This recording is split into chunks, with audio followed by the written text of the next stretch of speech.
क्या सद्गुरु परमात्मा है? क्या सद्गुरु परमात्मा है या नहीं?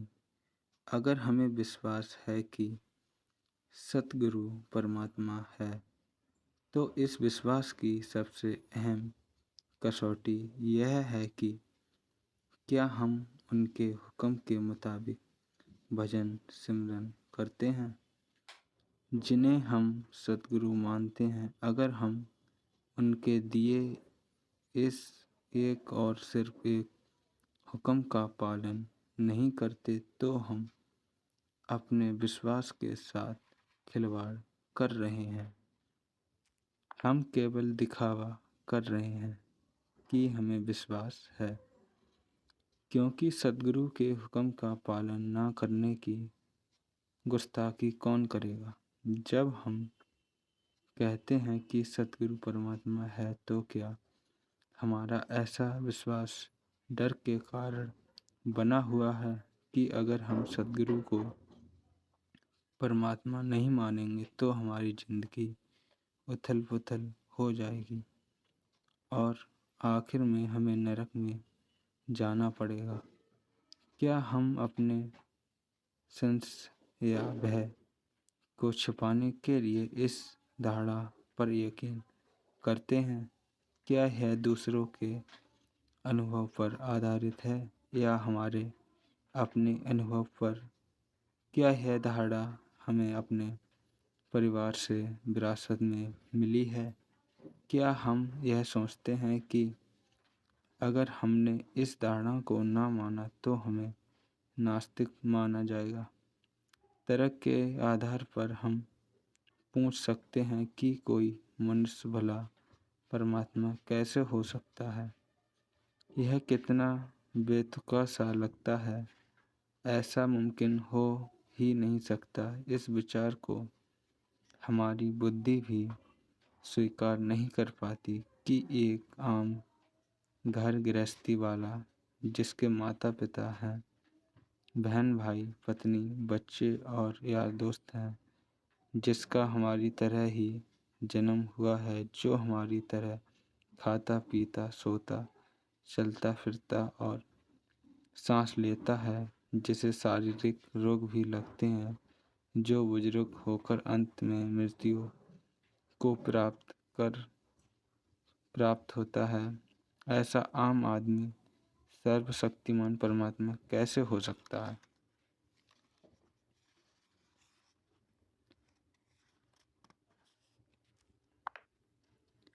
हमारे मन में संदेह होंगे, सवाल उठेंगे।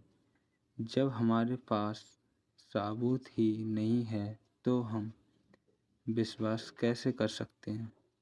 किताबें सत्य को प्रकट नहीं कर सकती, क्योंकि बौद्धिक ज्ञान होने का मतलब अनुभव होना नहीं है और ना ही हम दूसरों के अनुभव से सीख सकते हैं। अनुभव को बयान नहीं किया जा सकता, इसे केवल अपने अंतर में महसूस किया जा सकता है। परमार्थ की राह पर हमें अकेले ही चलना है।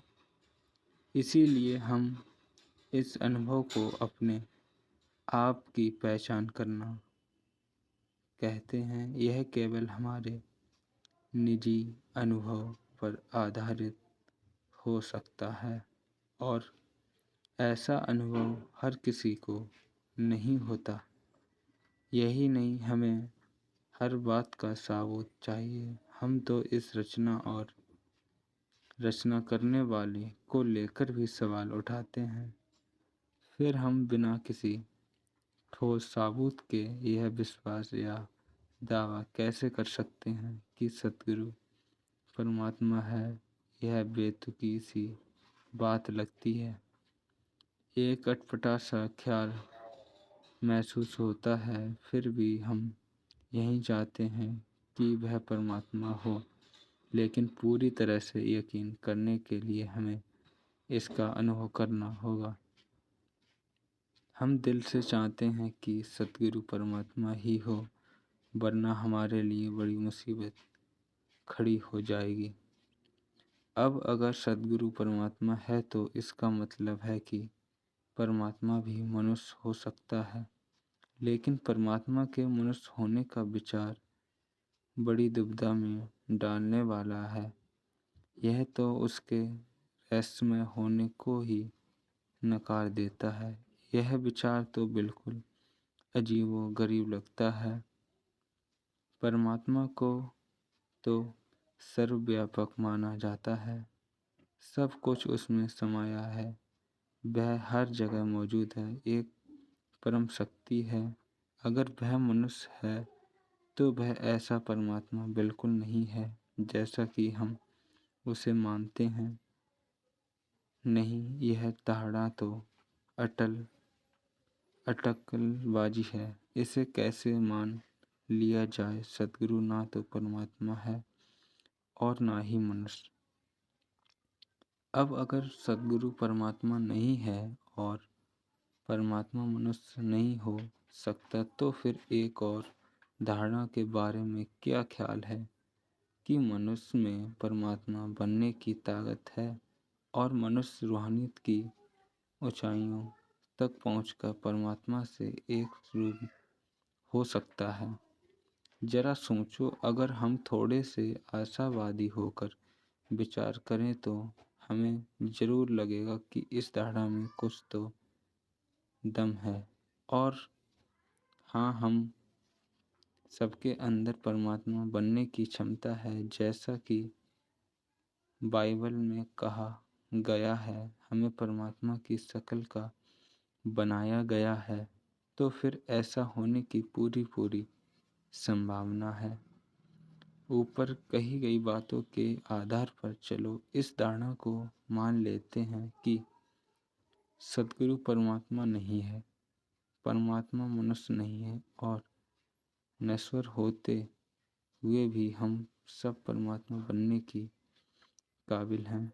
लेकिन सद्गुरु के बारे में सच्चाई जानने से पहले और यह जानने से पहले कि हमें कितनी काबिलियत है, यह समझना जरूरी है कि परमात्मा कौन है और कहाँ है।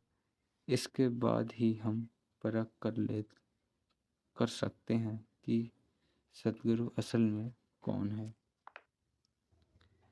परमात्मा यहाँ वहाँ हर जगह मौजूद है।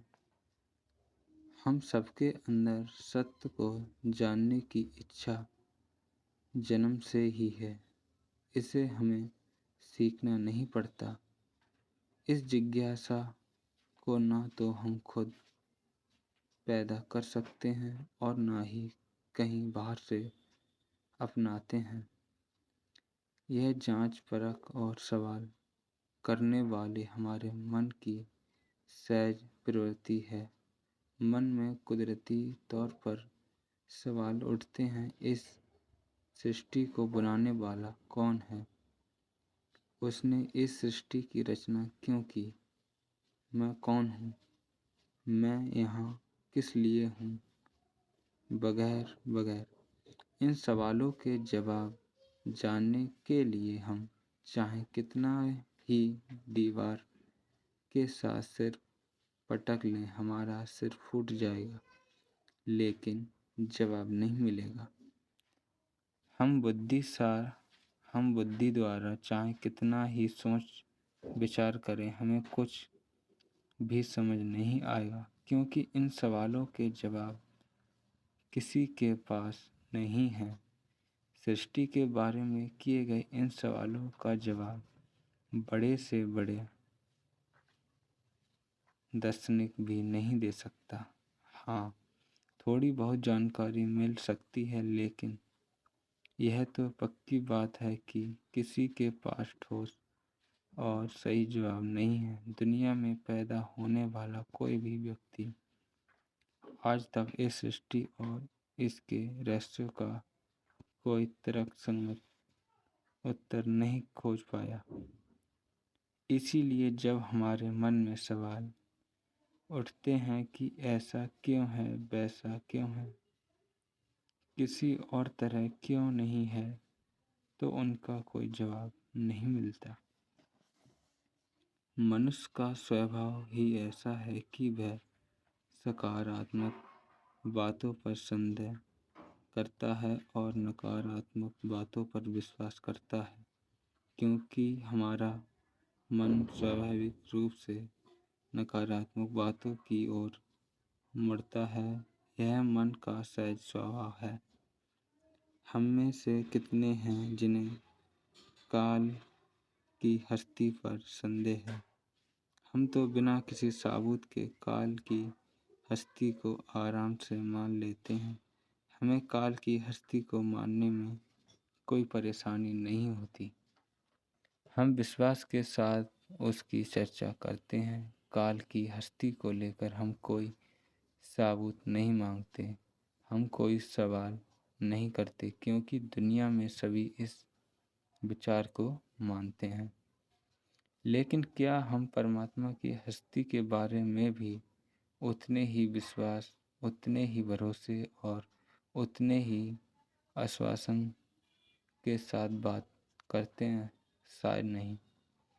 हम हमेशा उसकी हस्ती का सबूत पाने की कोशिश करते हैं। इसके लिए पूछताछ करते हैं या फिर किताबें पढ़ते हैं कि कहीं कोई सुराग मिले। मुसीबत या विपत्ति के वक्त हम पूरी तरह डावाडोल हो जाते हैं और परमात्मा की हस्ती पर सवाल उठाने लगते हैं। परमात्मा और काल की हस्ती है या नहीं, यह विवाद का विषय है। हालांकि काल की हस्ती का विचार ज़्यादा विश्वसनीय लगता है, क्योंकि मन नकारात्मक बातों की ओर आसानी से मुड़ जाता है। लेकिन हम उस सत्य यानी परमात्मा की हस्ती पर संदेह करते हैं। श्री अरबिंदो के बारे में एक किस्सा है। उनसे किसी दार्शनिक ने पूछा, क्या आपको परमात्मा में विश्वास है? उन्होंने जवाब दिया, नहीं, मुझे परमात्मा में विश्वास नहीं है। वह दार्शनिक हैरान रह गए। उसने कहा, मैं तो सोचता था कि आपने परमात्मा को देखा है। श्री अरबिंदो हंस पड़े। हाँ, मैंने परमात्मा को देखा है, इसीलिए तो कहता हूँ कि मुझे विश्वास नहीं है। विश्वास का संबंध अज्ञानता से है। मुझे अनुभव है, इसीलिए मैं केवल विश्वास नहीं करता। दुनिया भर में लोग बिना किसी सबूत के परमात्मा की हस्ती पर विश्वास करते हैं। विज्ञान और टेक्नोलॉजी ने चाहे जितनी तरक्की कर ली है, लेकिन फिर भी परमात्मा की हस्ती को साबित नहीं कर पाए हैं। विज्ञान द्वारा किए गए आविष्कारों और खोज के लिए तर्कपूर्ण दलीलें दी जा सकती हैं, क्योंकि जो सीमित है वह तर्क पर आधारित हो सकता है। लेकिन परमात्मा की बनाई सृष्टि असीम है, अनंत है, इसीलिए बुद्धि और तर्क के दायरे से परे है, हमारी सोच समझ के दायरे से परे है। अगर हम अपने छोटे से मन के जरिए परमात्मा को समझ पाते तो हमें परमात्मा की ज़रूरत ही नहीं होती। लेकिन चूंकि हमारा मन हमेशा संदेह करता है, सवाल उठाता है और इसे कभी तसल्ली नहीं होती, इसलिए हम फिर भी किसी न किसी चीज़ की तलाश करते रहते हैं। परमात्मा की हस्ती का कोई सबूत न होने पर भी हमें अपनी ज़िंदगी में उसकी मौजूदगी का एक रहस्यमय एहसास रहता है, जिसे बयान नहीं किया जा सकता। दिल के किसी कोने से हम उसकी हस्ती को मानते हैं और यहाँ तक कि कोई सबूत भी नहीं चाहते। दुख, तकलीफ, परेशानी और मुसीबत के वक्त अपने आप हमारे हाथ प्रार्थना के लिए जुड़ जाते हैं और हम आसमान की तरफ देखने लगते हैं। मन की संदेह करने की आदत के बावजूद हमें यह विश्वास है कि हर सुबह सूरज निकलेगा। सूरज के निकलने और ढलने का वक्त बताया जा सकता है और ज्वार भाटा के घटने या बढ़ने का भी पहले से ही अनुमान लगाया जा सकता है।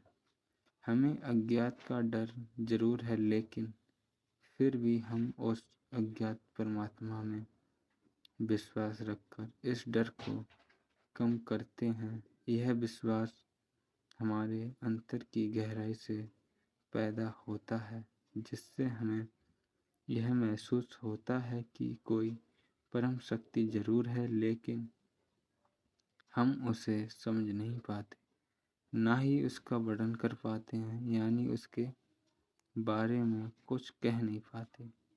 जिस तरह कोई बच्चा आइंस्टीन के सिद्धांत को समझ नहीं सकता, उसी तरह हमारी आंखें दीक्षित के उस पार नहीं देख सकती, क्योंकि हमारा ज्ञान और हमारी समझ दोनों ही सीमित हैं। लेकिन दिल की गहराई में हम उसकी हस्ती से इनकार नहीं कर सकते।